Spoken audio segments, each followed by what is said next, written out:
All right, hi team, and welcome back. So we are diving into Unit 1.3, and this is foodborne illnesses. Really important stuff. We want to be able to remain healthy for ourselves, but also we want to make sure that we're keeping everybody else around us safe and healthy as well. So this week's objectives are we're going to be able to identify at-risk populations for foodborne illnesses, define key terminology related to foodborne illnesses, and understand the sources, symptoms, and prevention of the 6 common types of foodborne illnesses. So diving in, so we have foodborne illnesses. Here we have the key terminology, duration, incubation, and incidence. So the duration is how long the symptoms of foodborne illnesses are present. Incubation is the period between exposure to harmful microorganisms and the appearance of the first symptoms.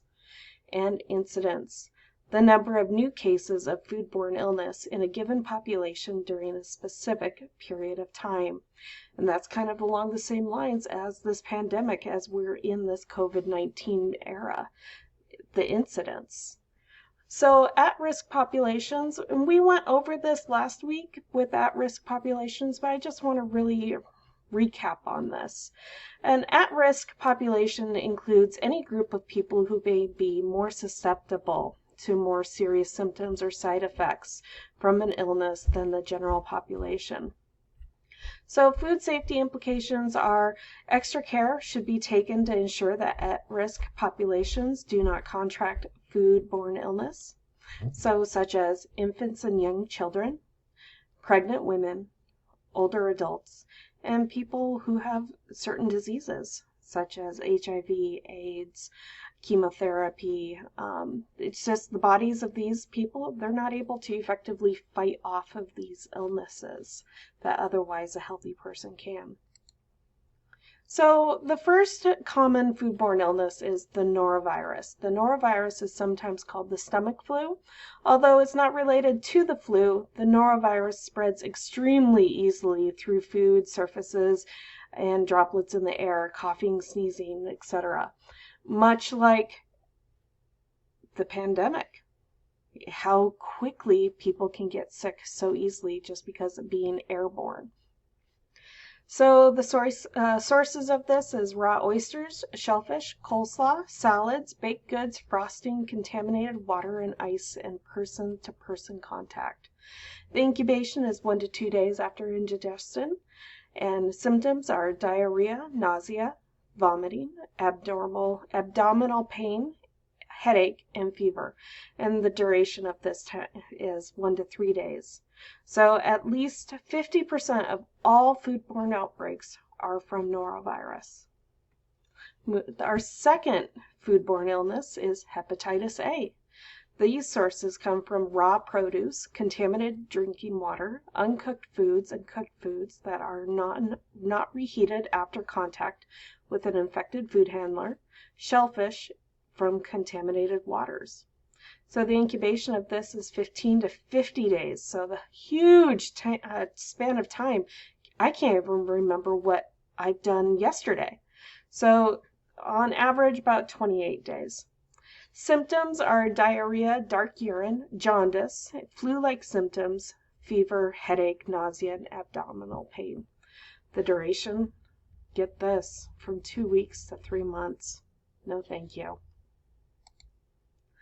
The third common foodborne illness is Shigella. Sources are salads, milk, dairy products, raw oysters, ground beef, poultry, and unclean water. The incubation is 1 to 2 days after eating contaminated food. The symptoms are diarrhea, fever, abdominal cramps, vomiting, and bloody stools. So the duration is 4 to 7 days. This bacterium is carried only by humans and is usually transmitted through poor hygiene, especially improper hand washing. What did we do last week? We were learning how to actually really wash our hands. It's perfect. Then our fourth item on the foodborne illness outbreak is E. coli, also known as H1N1. So these sources are meat, especially undercooked raw hamburger, uncooked produce, raw milk, unpasteurized juice, and contaminated water. The incubation is 1 to 10 days after ingestion. The symptoms include severe abdominal cramps, bloody diarrhea, nausea. Can cause kidney damage, though, in an at-risk population. So, and the duration of this is 5 to 10 days.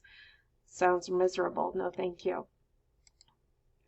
Moving on to salmonella. So this is sources are raw and undercooked eggs, raw meat, poultry, seafood, raw milk, dairy products, and produce. The incubation is 12 to 72 hours after eating contaminated foods. The symptoms are diarrhea, fever, and abdominal cramps. The duration could last 4 to 7 days. And then we have our sixth and final, and that is Colostrum botulism.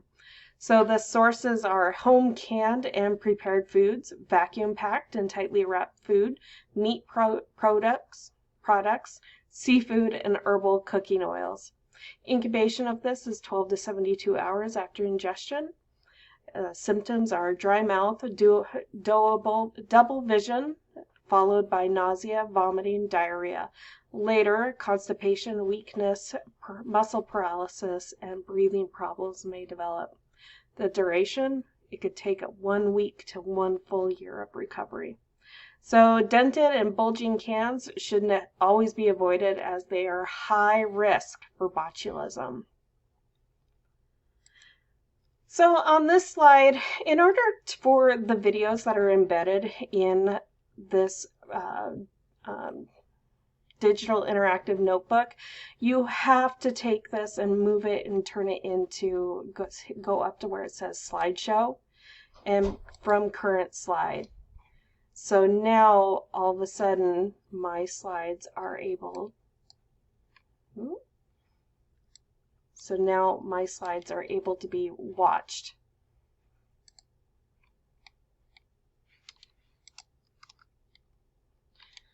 Just like this. So in order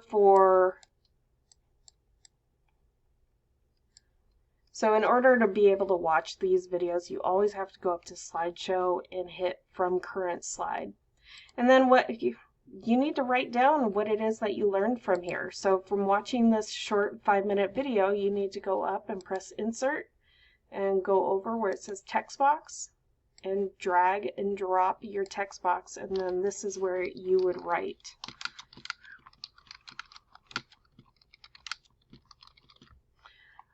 And then so forth over on the safe zone. So we have the safe zone of the temperature danger zone. So what did you learn? You need to figure out what this is and apply it. So here we have another interactive part. So you would have to go up to slideshow and from current slide, play this in order for the embedded video to play for you. And then after you are done watching the video, I want you to write in to responding to the questions. And then over on where should these items go in the refrigerator, this is a drag and drop. So I want you to drag and drop where you think each of these products belong in the refrigerator. So choose wisely.